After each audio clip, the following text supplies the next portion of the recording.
Dengan bangga kembali kami nyatakan, Yesus mendengar lebih dari segala yang kami doakan. Karena Engkau Bapa yang kekal, Engkau Allah yang perkasa, Engkau Raja damai, Engkau penasehat yang ajaib dalam kehidupan kami. Engkau mengerti air mata kami, Engkau mengerti pergumulan yang kami lewati, Engkau mengerti yang sedang kami hadapi. Itu sebabnya kami bangga punya Tuhan seperti Engkau, Tuhan yang tidak pernah gagal, Tuhan yang tidak pernah mengecewakan, Tuhan yang tidak pernah mempermalukan kami. Kami dibela, kami disertai, kami dikuatkan, kami dituntun dalam anugerah-Mu. Karena itu kami adalah keyakinan yang kuat. Nabi boleh banyak, agama boleh banyak, rasul boleh banyak, juru selamat hanyalah Yesus Kristus, Tuhan dan Raja. Haleluya. Kami perlu Yesus dalam hidup kami. Kami perlu firman dalam hidup kami. Kami perlu pewahyuan Roh-Mu atas kami. Bicara buat masing-masing kami Bapa, sebab kami siap untuk mendengarkannya. Sembuhkan yang sakit Allah, kuatkan yang lemah, beri penghiburan buat yang susah, bebaskan yang terikat, lepaskan yang terbelenggu, ulurkan tangan bagi yang membutuhkan mujizat. Sehingga di hari Minggu yang penuh berkat, penuh mujizat ini bukan sekedar ibadah rutin mingguan biasa yang kami nikmati bersama, baik kami yang di gereja maupun kami yang di rumah masing-masing. Tetapi hari ini hari berkat, hari ini hari mujizat, hari ini hari kemenangan, hari ini hari lawatan Allah, hari ini hari perjumpaan kami dengan Yesus lewat Roh dan firman-Mu. Dan kami tahu, kami percaya orang yang berjumpa dengan Yesus tidak pernah akan dikecewakannya. Haleluya. Bersama-sama kita katakan amin. Beri tepuk tangan yang meriah buat Tuhan.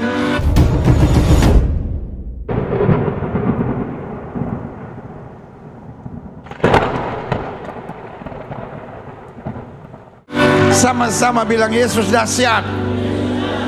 Sama-sama bilang Yesus luar biasa. Sama-sama bilang saya tidak bisa hidup tanpa Yesus. Berikan tepuk tangan yang meriah buat Tuhan. Silakan duduk. Tuhan memberkati Bapak Ibu Saudara sekalian. Haleluya.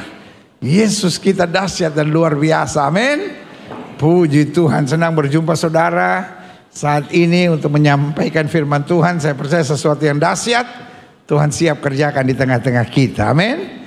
Puji Tuhan. Kita terus berdoa karena minggu depan kita ada dalam transisi kepemimpinan nasional. Terima kasih buat Bapak Presiden Jokowi yang 10 tahun memimpin negeri ini dengan baik. Lalu kemudian 5 tahun ke depan kita doakan Bapak Presiden Prabowo Subianto dalam pimpinan hikmat Tuhan yang luar biasa. Amin. Siapa yang percaya Indonesia menjadi lebih baik? Kita berikan tepuk tangan yang meriah buat Tuhan. Haleluya. Kita berdoa supaya semua dalam damai sejahtera, kasih karunia Tuhan yang luar biasa. 2025, saudara-saudara, kita percaya sebagai tahun bertahan setiap hari. Dan karena itu kita sudah siapkan bukunya, Bertahan Bersama Yesus Setiap Hari.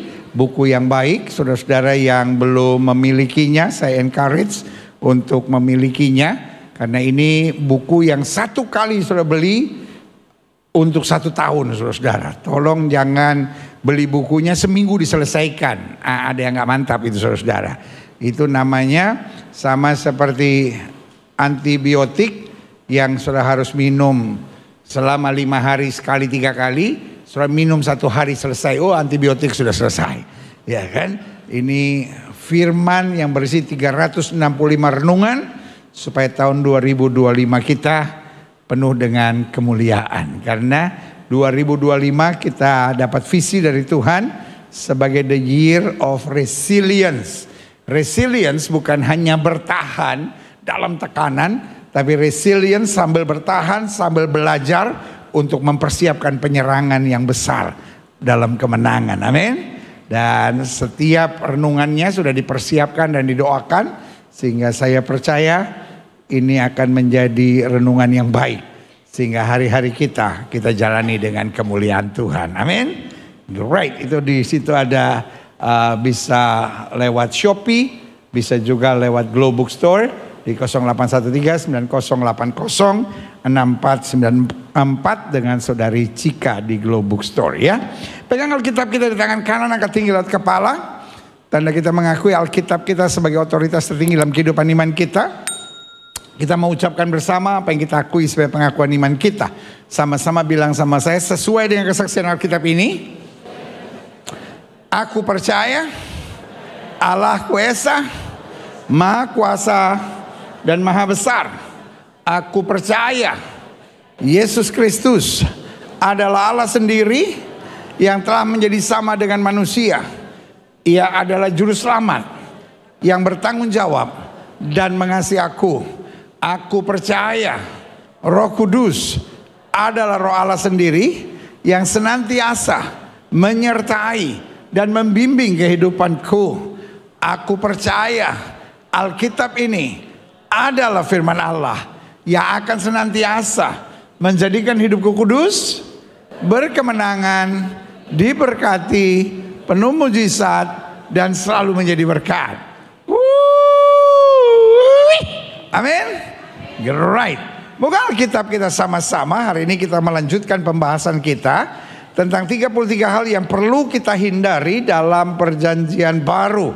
Nah, saya sudah jelaskan buat setiap saudara, mencintai Yesus bukan hanya sekedar mengerjakan yang Yesus suka, tetapi mencintai Yesus juga berarti siap meninggalkan segala sesuatu yang Yesus gak suka.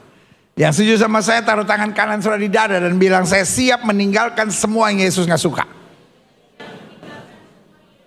Siapa yang setuju? Amin. Nah,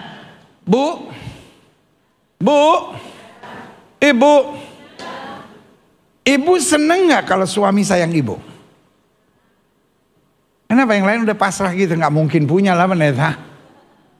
Respon sedikit kenapa? Ibu seneng gak kalau suami ibu sayang ibu? Ibu seneng gak kalau suami suka bikin surprise, ajak dinner, lalu beliin tas, beliin sepatu? Seneng gak Dia begitu baik suka bikin surprise, sayang ibu, kadang-kala beli tas, kadang-kala beli sepatu, kadang-kala bawain bunga. Cuman kelemahan dia dia belum bisa putusin mantannya Bagaimana menurut ibu? Kayaknya saya gak perlu itu yang namanya surprise pendeta. Saya gak perlu yang lain-lain pendeta. Yang penting cintanya buat saya pendeta. Cinta yang terbagi itu menyakitkan. Setuju Dia boleh mengerjakan yang ibu suka, tetapi dia juga harus meninggalkan yang ibu gak suka. Pak, istrimu dandannya keren Pak. Istrimu masaknya bagus Pak. Istrimu beresin rumahnya keren Pak. Istrimu urus anak luar biasa Pak. Istrimu atur pembantu luar biasa. Nggak ada pembantu yang 2 bulan pulang saking cerewetnya bini lu Pak. Ya nggak usah tersinggung juga sih, saya kan cuma ngomong. Tapi Pak, dia piara berondong satu Pak.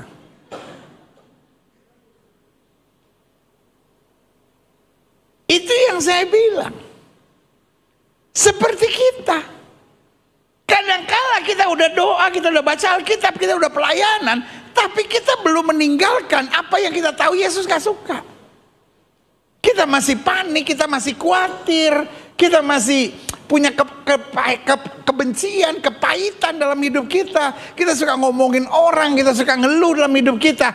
Yang satu kamu lakukan, yang lain harus berani kamu tinggalkan.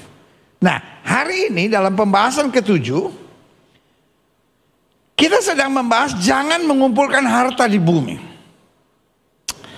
Ada 3 ayat yang ketika ditafsirkan seenak udelnya, ditafsirkan secara liar, saya pakai bahasa ditafsirkan secara koplak, maka hasilnya bisa parah. 1, jangan mengumpulkan harta di bumi. 2, Lebih mudah seekor unta masuk melalui lubang jarum daripada orang kaya masuk dalam kerajaan sorga. Yang ketiga, kalau engkau ingin sempurna, juallah semua hartamu dan ikutlah aku.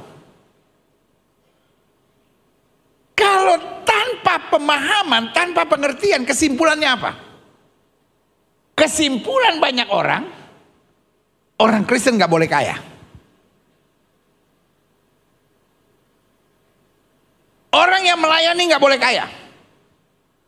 Gereja tidak boleh kaya. Pertanyaan saya, betul gak begitu? Itulah yang sedang dipromosikan hari-hari di media sosial. Pertanyaan saya, siapa yang pengen hidupnya miskin? Ayo tolong jujur. Atau pertanyaan saya balik. Seandainya saya melayani di sebuah KKR di mana 10.000 orang hadir. Berapa orang saudara? Lalu saya altar call. Siapa yang mau hidupnya miskin, siapa yang mau hidupnya sengsara, siapa yang mau hidupnya susah, tolong maju ke depan. Menurut saudara, kira-kira ada nggak yang akan maju? Berapa orang yang akan maju? Zero. Tetapi itu yang sedang rame. Orang Kristen tuh harus miskin. Pelayan Tuhan harus miskin. Gereja Tuhan harus miskin. Saya sebagai gembala ingatkan, jangan ada jemaat yang menjual hartanya. Jangan. Kalau saudara mau melayani Tuhan, pakai harta saudara buat kerajaan Allah. Jangan dijual lalu saudara jadi miskin. Karena kalau dijual jadi miskin, saudara masuk gereja, pulang gereja saudara datangin Pak Guntur. Pak Guntur, ada uang transport kah? Dan kalau lama-lama Pak Guntur nggak ngasih, pulang dari gereja ini saudara cari Tiberias. Kan jemaat Tiberias banyak yang kaya-kaya tuh. Pak, baru pulang gereja ya? Oh iya, berarti diajarkan mengasihi dong. Oh iya. Rumah saya udah gak bayar kontrak 3 bulan Pak. Loh Anda memang Kristen? Kristen Pak, jemaat Glow. Kalaupun sampai sudah nyeletuk gitu, boleh gak kalau ditanya gembalanya siapa? Guntur Karamoy. Saya udah cukup sering viral saudara-saudara. Jangan karena keanehan saudara, gue kena lagi saudara-saudara. Saya udah banyak nih orang edit lah, orang inilah, narasi lah, inilah, kena lagi gue. Kalau Tiberias sudah gak mempan, ke JPCC. Jemaatnya juga banyak yang diberkati. Banyak pujian ya di sini ya Pak. Oh ya. Berarti hadirat Tuhan membongkar hati Bapak. Oh, iya. Anak saya udah 3 bulan gak bayar uang sekolah. Anda Kristen? Iya, jemaat Glow. Tapi kita Glow yang gembalanya Guntur Karamoy.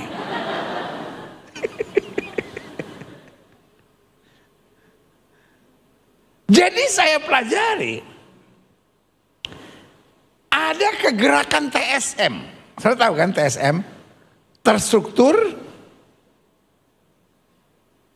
Apa lagi?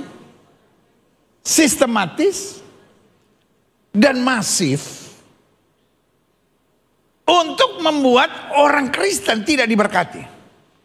Karena dalam pikirannya udahlah saya hidup biasa-biasa aja deh. Sebab kalau nanti saya kaya, saya sukses, saya makmur, saya diberkati, aduh susah lah, gak bakal masuk surga lah.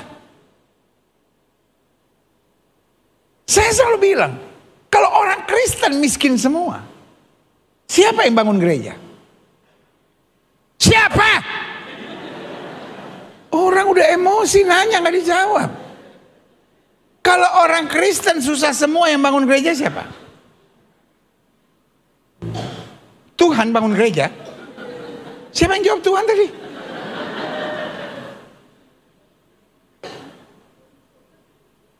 Haruskah saya buat proposal ke Qatar, ke Dubai, ke Yaman.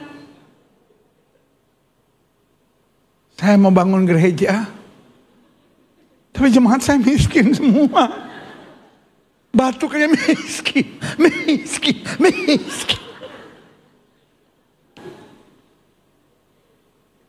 Terus pertanyaan saya, kalau orang Kristen miskin semua, terus yang nolong orang Kristen yang miskin siapa? Haruskah orang lain? Orang yang menawarkan, kalau kamu mau kami tolong, tinggalkan Yesus kamu. Saya percaya kalau anak Tuhan diberkati oleh Tuhan, banyak hal yang bisa dikerjakannya. Berikan tepuk tangan, dia meriah betul.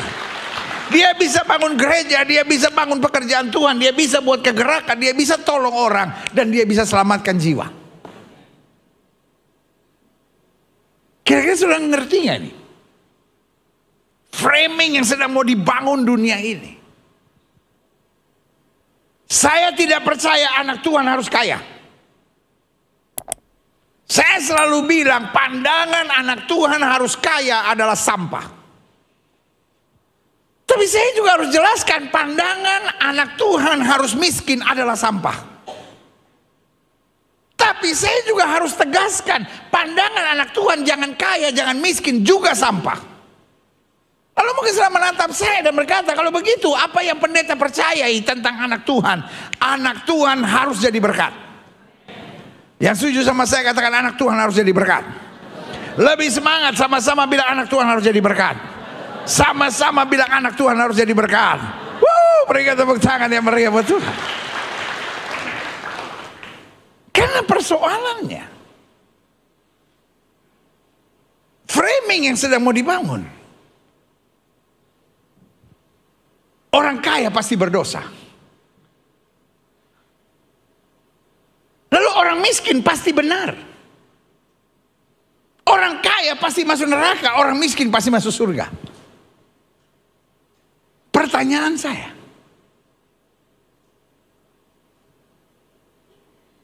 orang kaya yang mencintai Yesus banyak gak? Pertanyaan saya, orang kaya mencintai Yesus banyak gak? Walaupun sudah gak kaya, jawab aja. Kayaknya saudara nggak punya iman gitu. Saya nggak kaya pendeta, teman saya miskin semua pendeta. Pertanyaan saya, orang kaya yang cinta Yesus banyak nggak? Jawabnya gini, sangat banyak. Siapa yang setuju sama saya? Tapi pertanyaan saya, orang kaya yang kacau-kacau banyak nggak? Begini jawabnya, lebih banyak lagi. Orang kaya yang kacau-kacau lebih banyak lagi nggak? Sekarang pertanyaan saya, orang miskin yang cinta Yesus banyak nggak? Sama-sama bilang sama saya, sangat banyak. Orang miskin yang kacau-kacau banyak nggak? Ini lebih banyak lagi akhirnya. Jadi kesimpulan saya, bukan soal kayanya, bukan soal miskinnya, tapi soal hatinya. Siapa yang setuju sama saya? Saudara di rumah ketik live chat saudara, bukan soal kaya, bukan soal miskin, soal hatinya. Jadi itu adalah framing yang bodoh. Untuk memframing kekayaan adalah kejahatan. Kemiskinan adalah kebenaran. Karena Tuhan tidak lihat kaya atau miskinnya, tapi Tuhan lihat hati. Dan hati kita selalu ingin jadi berkat. Kenapa kita bekerja keras?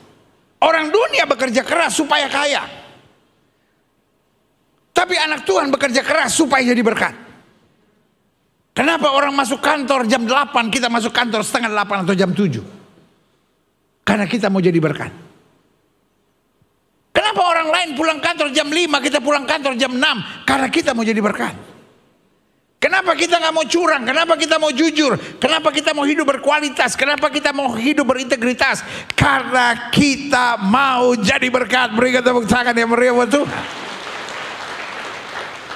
Kalau motivasi kita, kita mau jadi berkat, saya percaya hidup gak bakal capek.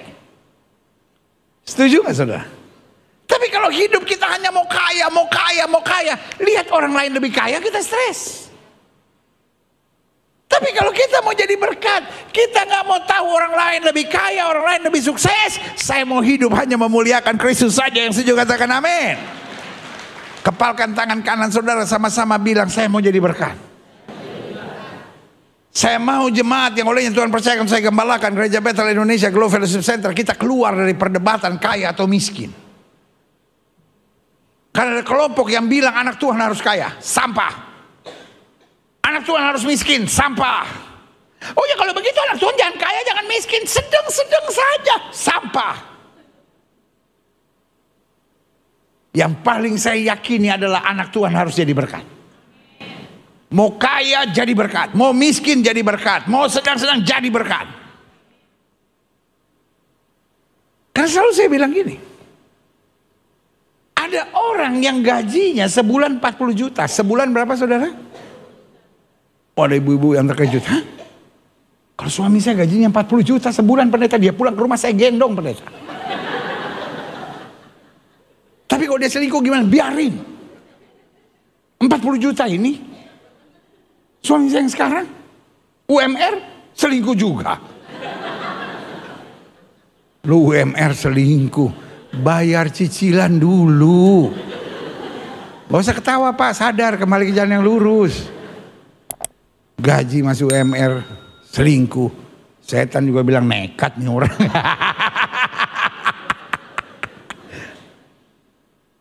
Ada orang yang gajinya sebulan 40 juta.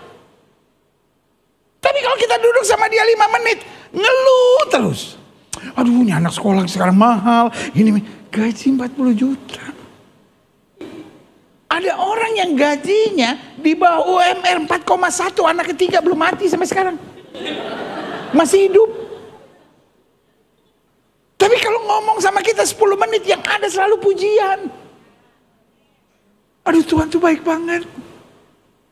Mana bisa saya bayar uang 4,1 untuk 3 anak. Tapi selalu Tuhan cukupi. Anak-anak dapat beasiswa, ada mujizat Tuhan. Aduh kita tuh senang dengar orang kayak gitu.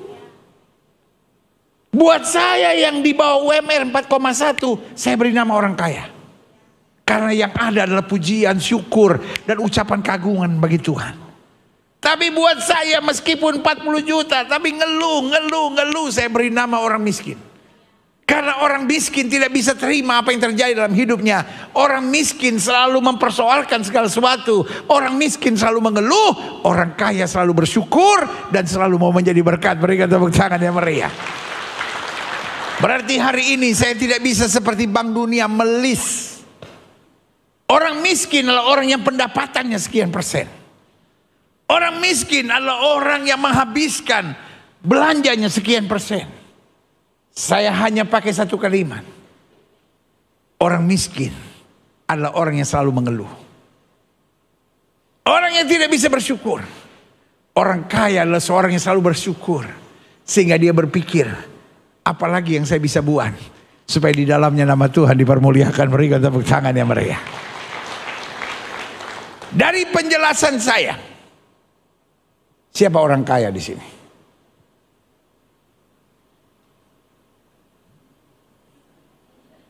Lima tangan pertama terangkat karena yakin. Tangan-tangan lainnya terangkat karena lihat yang 5 tadi angkat tangan. Tarik napas semua, tarik napas. Dah. Orang miskin adalah orang yang selalu bersungut. Sehingga kalau dia ketemu orang, dia berpikir apalagi yang saya bisa dapatkan. Tapi orang kaya adalah orang yang selalu bersyukur. Sehingga kalau dia ketemu orang, dia berpikir apalagi yang saya bisa berikan. Dari kesimpulan saya, siapa di sini orang kaya?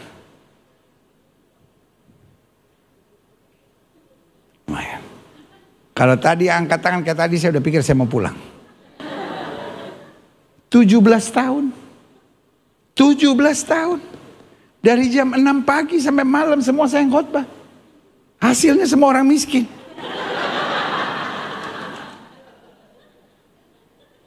harus jujur, itu pendetanya goblok namanya. Tapi untung di menit terakhir, seperti Bahrain, gak tahu curang, gak tahu terselamatkan. Saya udah pikir, Tuhan kalau semua gak ada yang angkat tangan, saya pulang. Berarti saya bukan pengkhotbah ini. Gak ada yang ngerti. Siapa orang miskin di sini? Lu kebanyakan main di kampung. Saya orang kaya, saya orang kaya, saya minta anak, saya minta anak. Saya orang miskin, saya orang miskin, saya jual anak.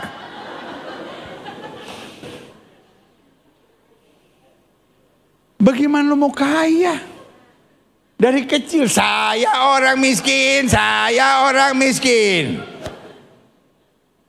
Pong balon, bawa nyamin.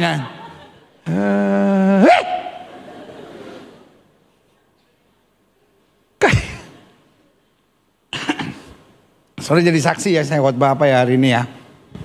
Jangan lagi diedit lagi, dipotong lagi, dinarasi lagi. Gilbert menghina orang miskin. Enggak, bener gak menghina orang miskin. Saya kadang-kadang kalau khotbah deg-degan terus sekarang.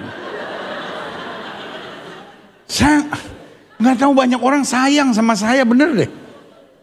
Khotbah saya dipotong-potong, diviralin, dinarasi-narasiin.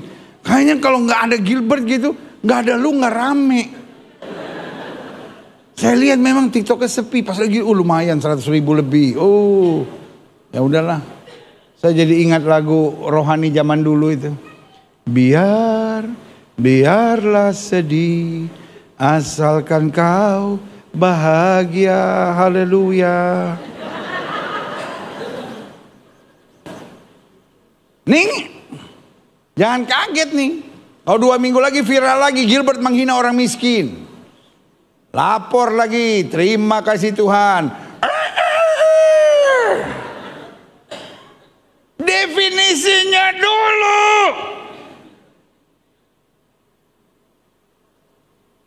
Nah, kalau sampai dilaporin lu belain gua ya. Saudara gak kesian apa gembala saudara rambut sampai rontok begini.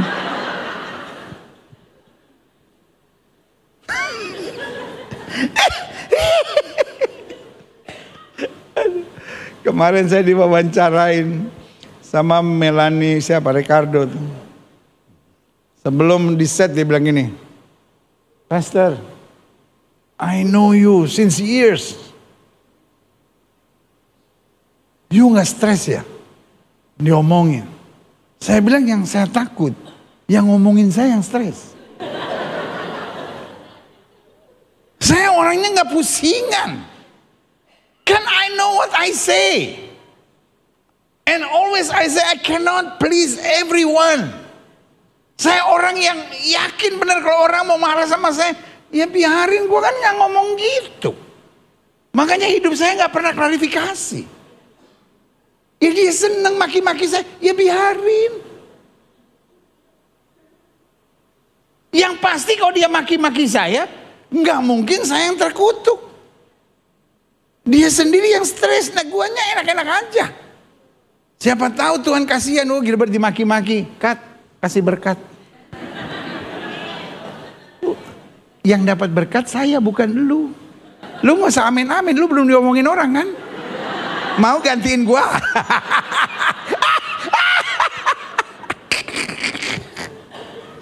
Jadi saya ulangi sekali lagi.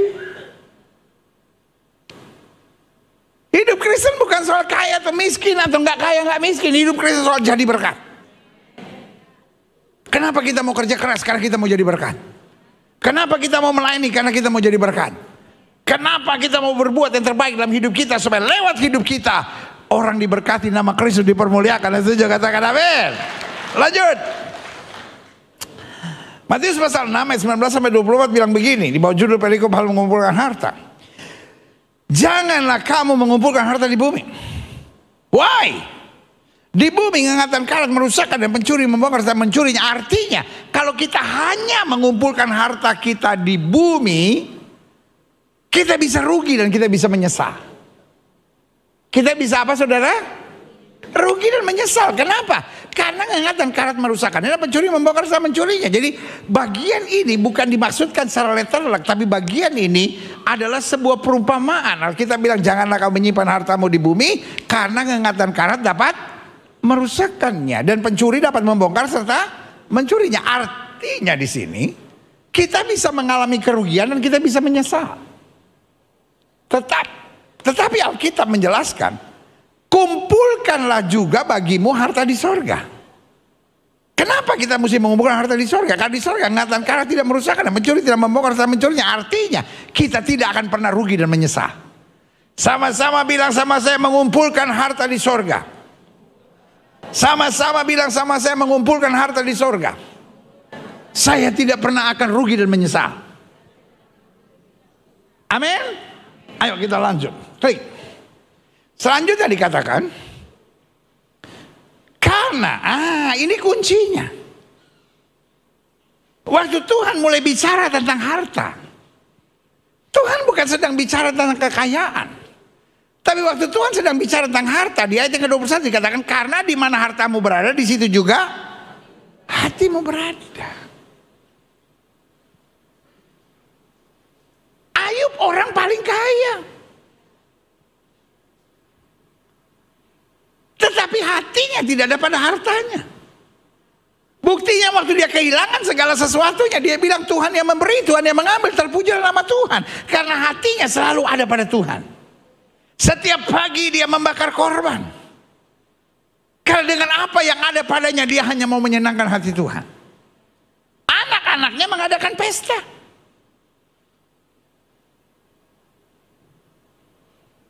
Tetapi yang ada dalam hati Ayub adalah bagaimana dengan apa yang ada pada saya, termasuk kambing domba yang ada pada saya mempersembahkan syukur saya kepada Tuhan. Jangan-jangan ada anakku yang bersalah di hadapan Tuhan. Jadi harta yang ada pada dia pakai untuk mendekatkan diri semakin dekat dengan Tuhan. Karena di mana harta kita berada, di situ juga apa? Hati kita berada. Klik. Setelah Tuhan bicara harta, Tuhan bicara apa? Hati. Jadi harta berhubungan sama apa, saudara? Hati. Nah, kemudian hati berhubungan dengan apa? Mata. Mata adalah pelita tubuh. Jika matamu baik, teranglah seluruh tubuhmu. Artinya gini, kalau hatimu bersih, matamu menjadi terang. Sehingga kamu melihat orang tidak mau menghakimi, tidak mau menjatuhkan, tidak mau merendahkan, tidak mau menyerang, tidak mau mencari kekurangannya. Selalu yang kamu pikirkan, berkat Tuhan dalam hidup saya luar biasa. Saya tetap mau jadi berkat. Saya mau tanya sama saudara, Yusuf sama Potifar siapa lebih kaya? Halo? Yusuf sama Potifar siapa lebih kaya? Pertanyaan saya, waktu Yusuf masuk rumah Potifar, Potifar rugi nggak? Halo? Potifar rugi nggak? Potifar rugi nggak? Bahkan Alkitab berkata, justru kedatangan Yusuf memberkati Potifar lebih lagi. Bukan berarti karena kita miskin hidup kita nggak bisa jadi berkat. Bahkan jangan pikir kalau hidup kita miskin kita harus menyusahkan orang kaya. Enggak. Betul. Potifar membayar Yusuf. Tetapi apa yang dia dapat for the return, apa yang dia dapat sebaliknya akibat ada Yusuf di situ, hidupnya diberkati berlipat kali ganda. Itulah anak-anak Tuhan Yesus. Sama-sama bilang, saya tidak boleh merugikan orang. Saya tidak boleh menyusahkan orang.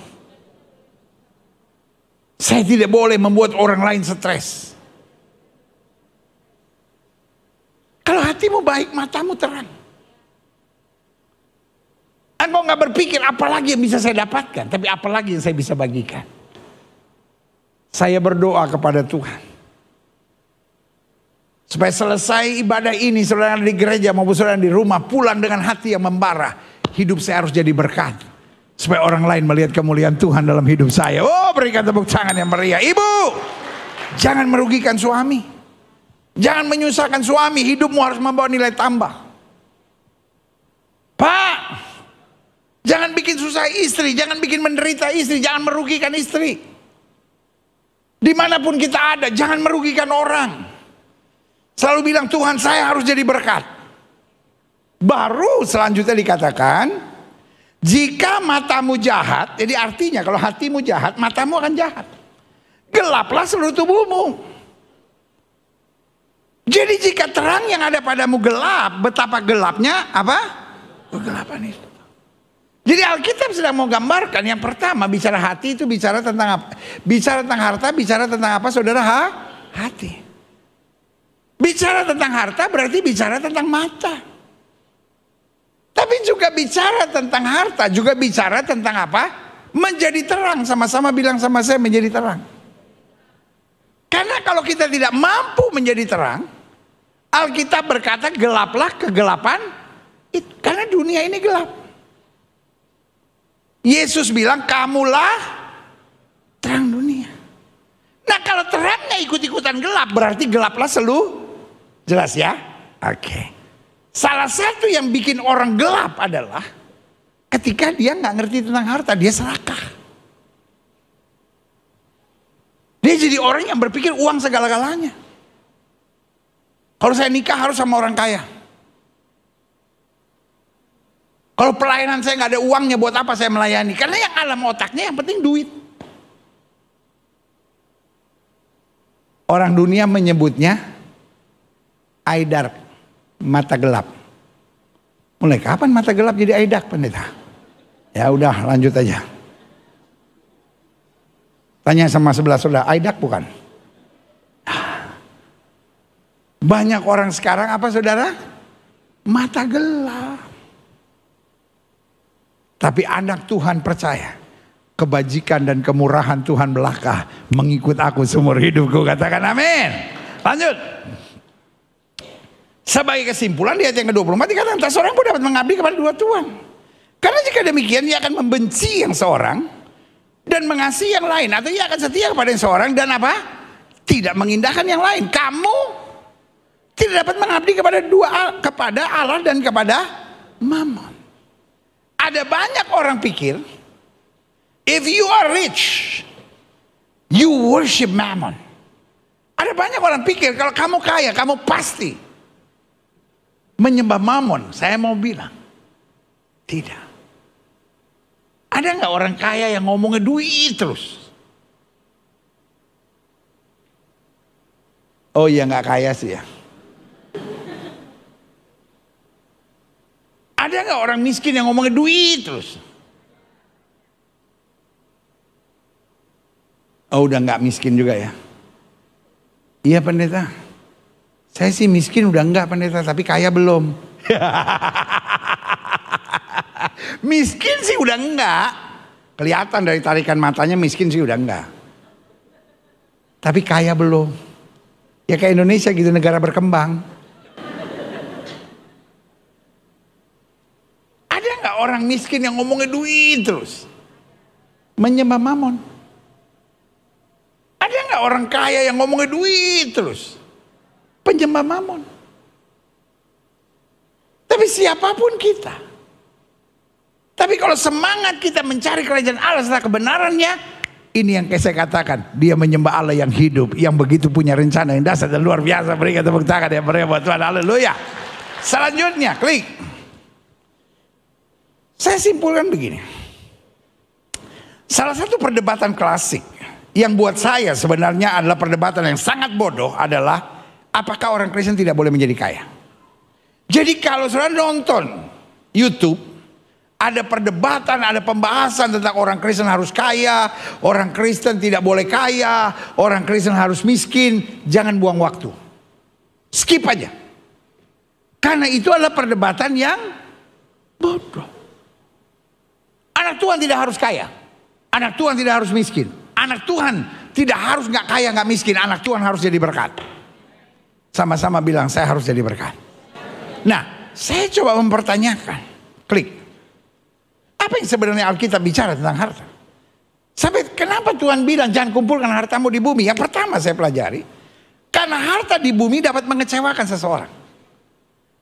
Kalau kita fokus pada harta, Saya mau kawin sama orang kaya. Pertanyaan saya, orang yang bilang saya mau kawin sama orang kaya, setelah kawin sama orang kaya, pasti bahagia nggak? Banyak yang hancur tuh. Orang-orang yang waktu kecil kerja setengah mati, pokoknya saya capek miskin, saya harus kaya, saya harus kaya. Kemudian hidupnya pasti bahagia nggak? Karena kekayaan bisa merubah orang. Kekayaan bisa menjauhkan kita dari Tuhan. Sehingga kesimpulan saya, kekayaan dapat mengecewakan. Yang kedua saya pelajari. Kenapa Alkitab bilang, jangan kamu kumpulkan hartamu di bumi? Apa sih sebetulnya harta dalam konteks Alkitab? Harta di bumi jika kita salah memandangnya, dapat menjerat dan menghancurkan. Kita dapat membuat tindakan-tindakan yang bodoh, kita dapat membuat tindakan-tindakan yang nekat, kita dapat buat tindakan-tindakan yang mengecewakan Tuhan kalau kita salah memandang harta. Dalam hidup saya percaya harta bukanlah mujizat. Ada banyak orang bilang, kalau saya punya uang saya bisa buat segala-galanya. Tapi saya bilang, kalau saya punya Tuhan, saya bisa segala-galanya. Ada banyak orang punya uang sekalipun gak bisa buat apa-apa. Ada orang punya uang tapi rumah tangganya hancur. Ada orang punya uang tapi gak ada kebahagiaan.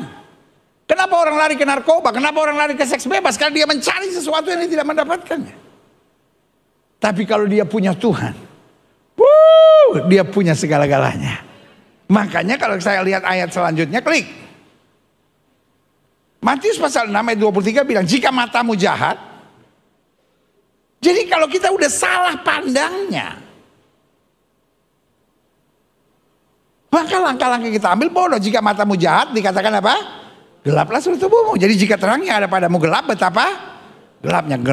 Klik. Yang ketiga, kenapa Alkitab bilang jangan mengumpulkan hartamu di bumi? Apa sebenarnya Alkitab bicara tentang harta?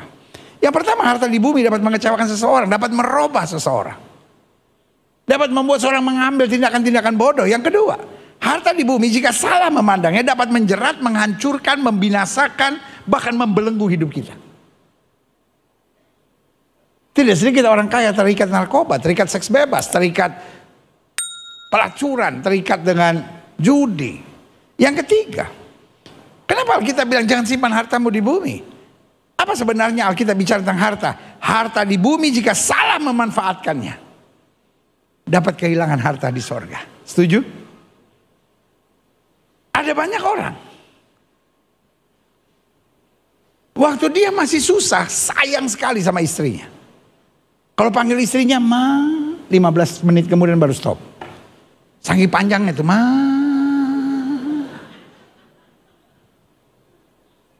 Setelah udah kaya, dia panggil ma juga, tapi perempuan yang lain. Ada nggak orang yang belum kaya, setia banget sama istrinya, udah kaya terus selingkuh? Ada nggak yang gitu? Coba kalau ada, maju ke depan, saksikan dulu. Sharing gitu pengalaman. Orang kayak gitu bukan waktu belum kaya setia, bukan. Belum ada kesempatan aja. Karena orang Papua bilang, kau pikir selingkuh murah kah? Loh, orang selingkuh minimal mesti sewa hotel. Dan hotelnya kan mesti agak bagusan dikit. Nggak mungkin ada tikusnya. Kalau nggak lagi mau selingkuh, akhirnya keluar lari-larian. Ketahuan dia selingkuh. Nah, dikejar tikus terus, saudara. Hasil doa istrinya itu.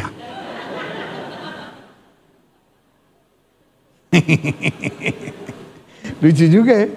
Orang lagi selingkuh tiba-tiba lari keluar, dikejar-kejar tikus. Ketahuan. Kamu selingkuh, aku selingkuh, kita sama-sama selingkuh.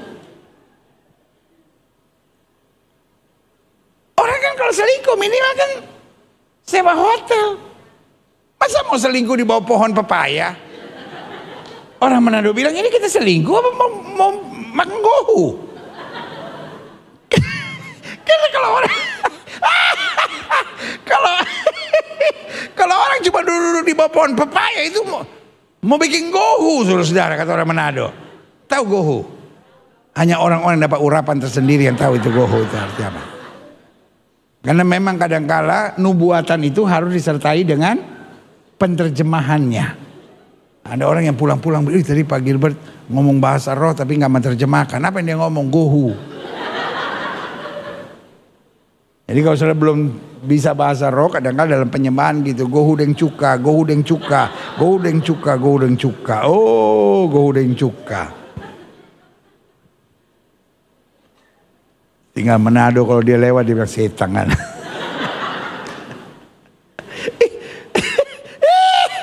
Jadi sekali lagi saya mau ulangi buat saudara.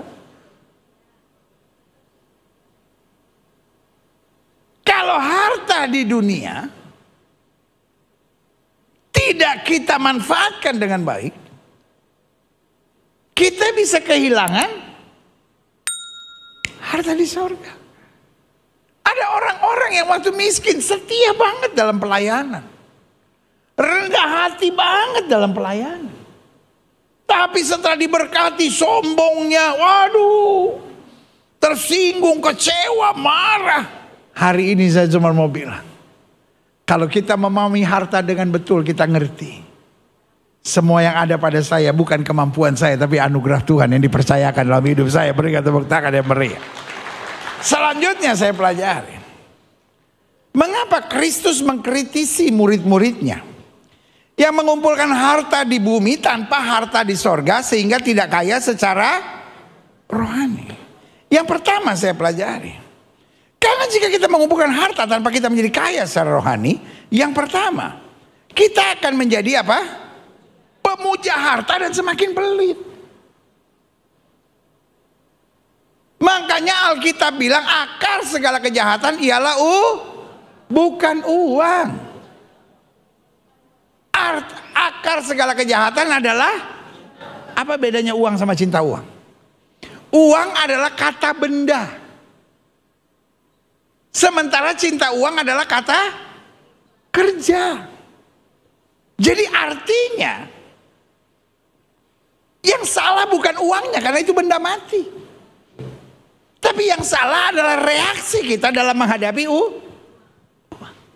Ketika uang di depan kita, kita diperhamba. Tetapi ketika uang di belakang kita, karena Alkitab bilang cari dahulu kerajaan Allah setelah kebenarannya, semuanya akan ditambahkan padamu. Ada orang kaya, tapi astaga, saya bilang penyembah harta, pelitnya minta ampun. Dia ke pasar beli kol aja ditawar. Mbok, ini kolnya berapa mbok? 22.000 bu. 6.000 ya. Cilek-cilek begini gitu. Sampai mboknya sakit hati, dia bilang apa bu? Cilek. Coba ibu telan. Coba aja kol telan.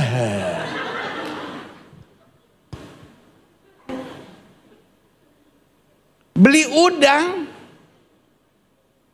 2 kilo. Berapa nih udang? 25.000 bu. Coba bungkusin 2 kilo. Udah 2 kilo nih. Dia ambil 5 udang. Tambahnya ya, tambahnya. Gak usah ketawa bu, itu pengalaman ibu hari-hari bu.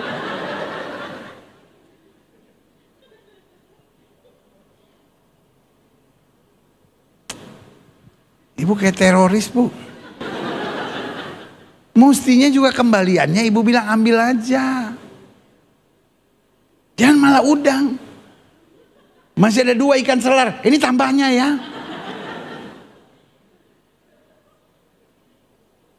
Beli udang, nambahnya ikan selar. Untung gak ada cumi. Cumi juga sudah tarik, ada kepiting juga sudah tarik. Sampai digigit sama kepitingnya. Gregetan tuh kepiting sama lu. Boleh gak sih hidup jangan pelit-pelit amat? Kita nih orang yang diberkati.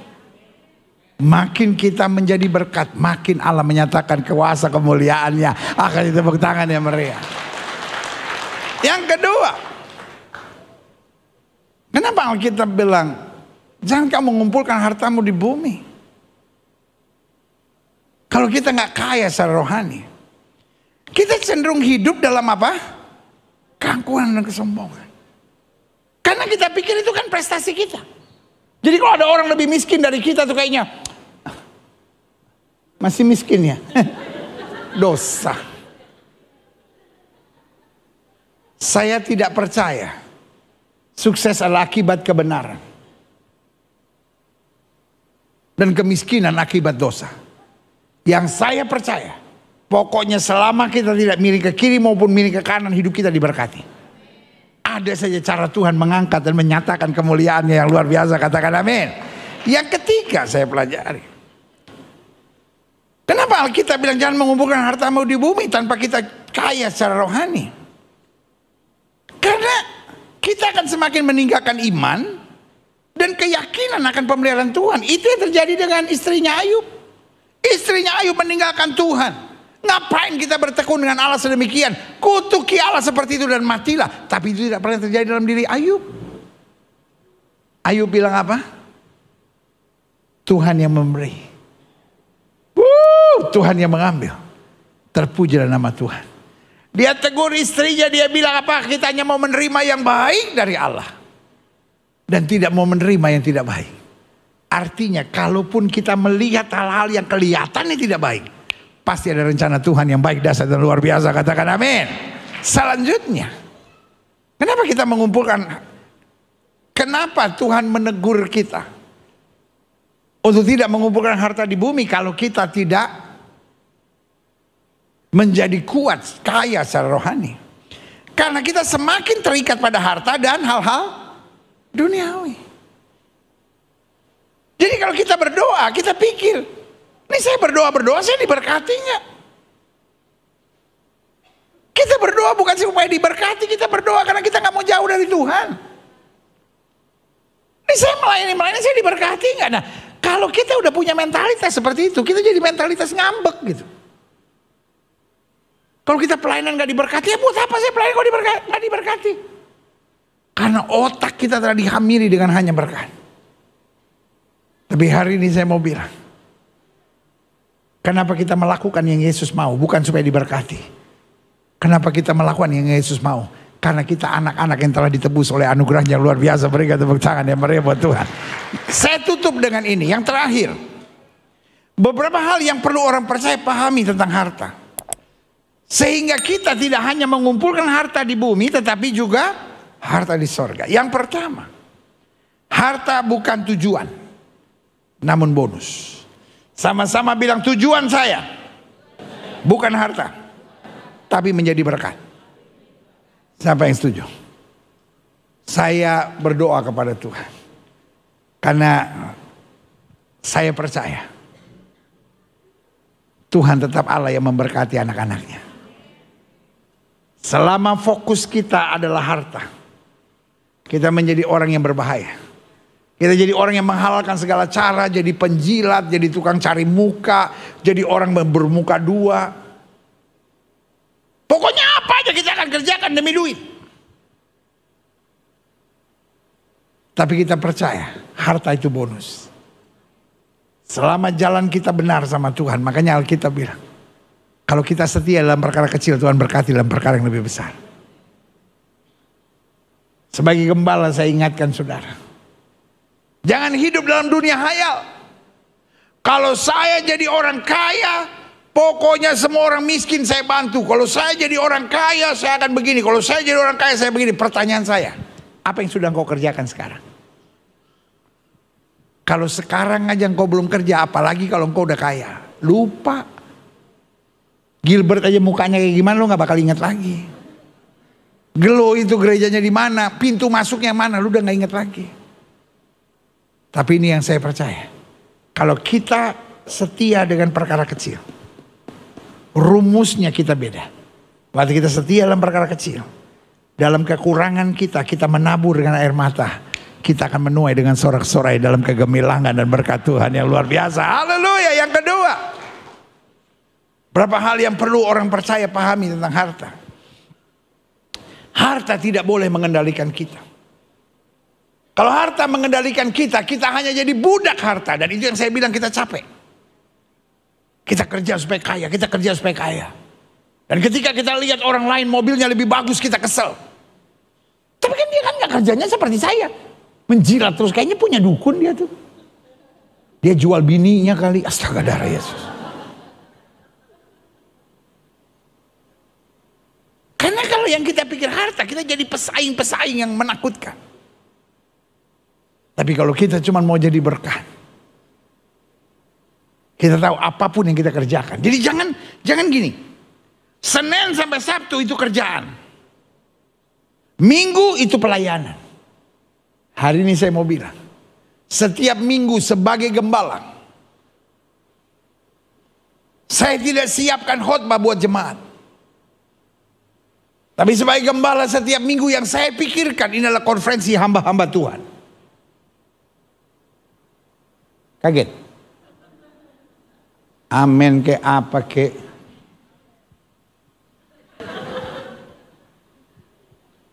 Saya ulangi sekali. Setiap minggu kalau saya khotbah, saya tidak pikirkan saya khotbah di hadapan jemaat. Saya tidak mempersiapkan diri sebagai saya akan berkhotbah pada jemaat. Tapi setiap minggu saya mempersiapkan diri sebagai saya yang sedang mempersiapkan khotbah konferensi hamba-hamba Tuhan.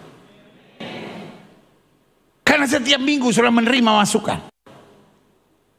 Tapi hari Senin sampai hari Sabtu, saya mengutus saudara kembali ke tempat tugas saudara, menyatakan kemuliaan Tuhan, jadi berkat, bersinar bagi kerajaan Allah. Yang setuju katakan amin.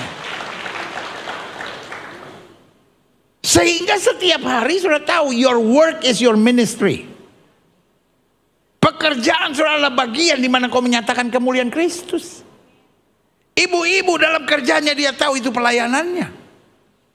Adik-adik muda dalam studinya dia mengerti itu pelayanannya. Saudara-saudara yang sedang adalah masa pacaran, dia ingat masa pacarannya juga adalah masa pelayanannya. Masa orang pelayanan raba sana pencet sini.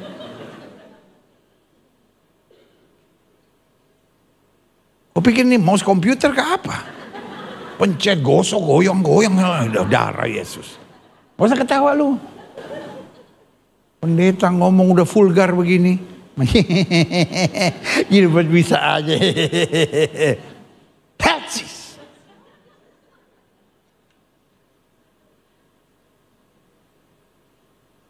Ketika you catch the concept bahwa ladang pekerjaan kita juga ladang pelayanan kita, maka setiap hari kita berangkat sebagai pahlawan yang gagah perkasa, siap merebut jiwa-jiwa bagi kerajaan Allah. Yang saja katakan amin. Yang terakhir, saya undang pemain musik maju ke depan. Beberapa hal yang perlu orang percaya pahami tentang harta, sehingga kita tidak hanya mengumpulkan harta di bumi, tapi juga mempersiapkan harta di sorga. Hal yang perlu orang percaya pahami tentang harta, harta yang kita manfaatkan dengan cara yang benar akan selalu mengarahkan kita pada kehidupan yang diberkati dan menjadi berkat. Kalau kita mempergunakannya secara serakah, kita mempergunakannya dengan pemikiran ini kan uang-uang gue mau pakai cara apa, kan duit-duit gue. Berbeda dengan orang yang berkata, semua yang saya punya berasal dari Tuhan. Tuhan, Engkau bimbing aku, sehingga dengan harta dunia yang Tuhan percayakan kepadaku, aku bisa menyimpan harta dalam kerajaan surga. Berikan tepuk tangan yang meriah buat Tuhan. Saya undang kita semua bangkit berdiri. Datang pada Tuhan, biarkan Tuhan jamah hidup kita. Aku punya Tuhan yang besar, yang telah berjanji, yang sanggup menggenapi. Haleluya. Aku bersemangat, percaya kuasanya. Katakan ku terima sekarang. Haleluya. Kemenangan dari semua sama-sama.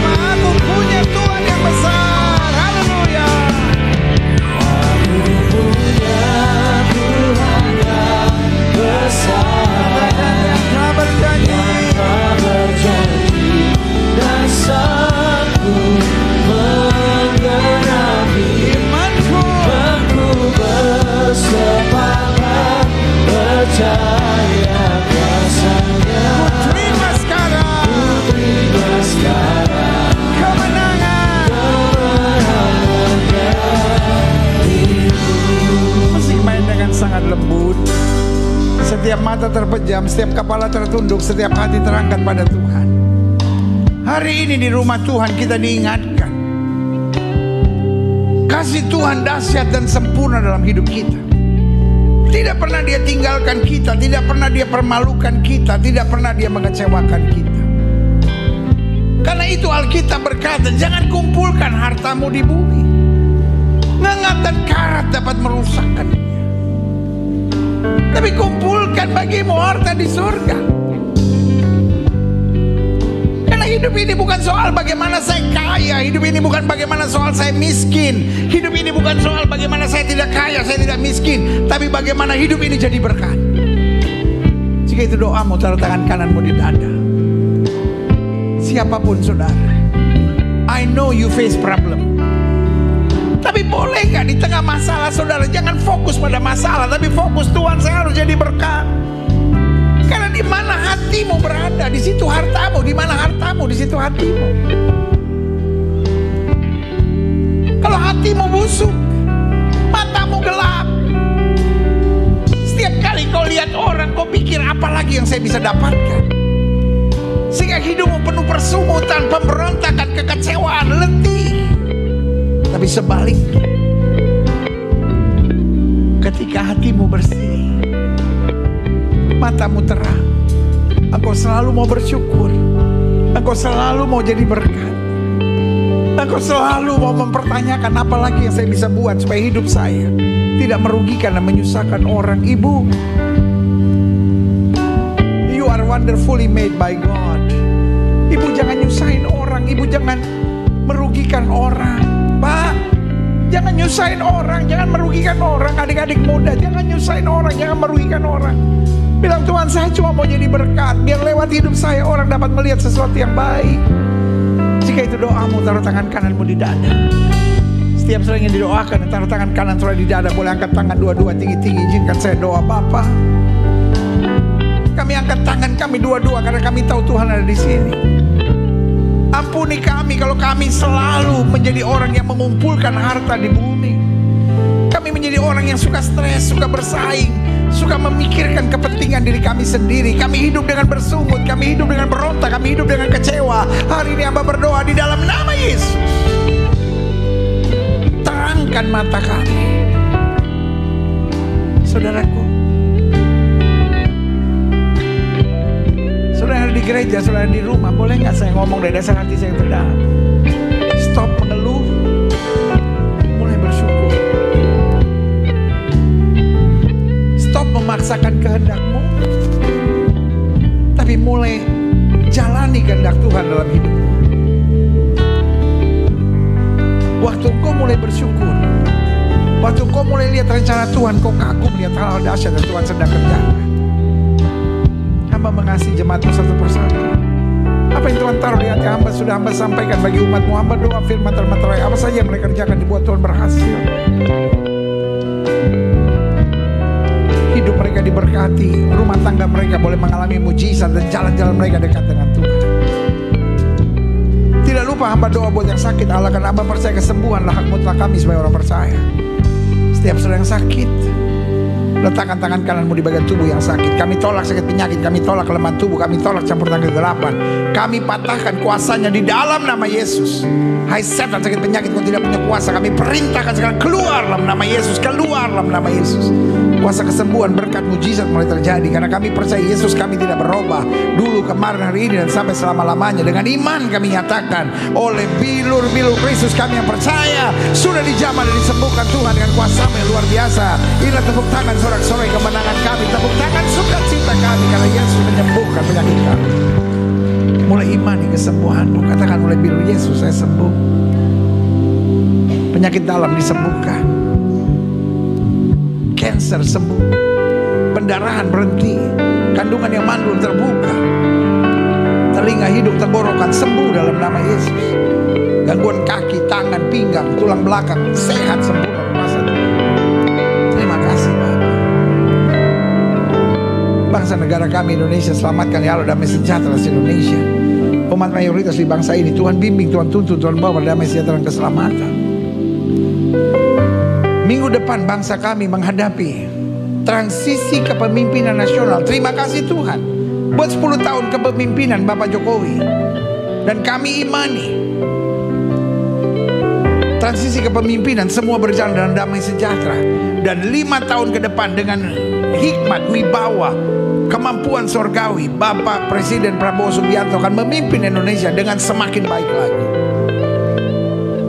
Penetapan menteri-menteri semua berjalan dengan baik. Terima kasih Bapak. Bapak Presiden, Wakil Presiden, para menteri, pejabat di pusat, di daerah, para gubernur, para wali kota, para bupati, para polisi, para tentara, Kapolri, dan Panglima TNI. Bapak, jaga para pemimpin dan aparat penegak hukum di bangsa kami dengan kasih dan kuasa-Mu. Khususnya menjelang pilkada serentak di seluruh wilayah Indonesia. Tuhan yang bekerja. Sehingga kalau ada kecurangan, ada kejahatan, bagaimanapun Tuhan bertindak dan nyatakan kemuliaan-Mu, sehingga tetap hanya yang terbaik yang boleh menjadi gubernur, wali kota, dan bupati di daerah-daerah tercinta kami di seluruh wilayah Indonesia.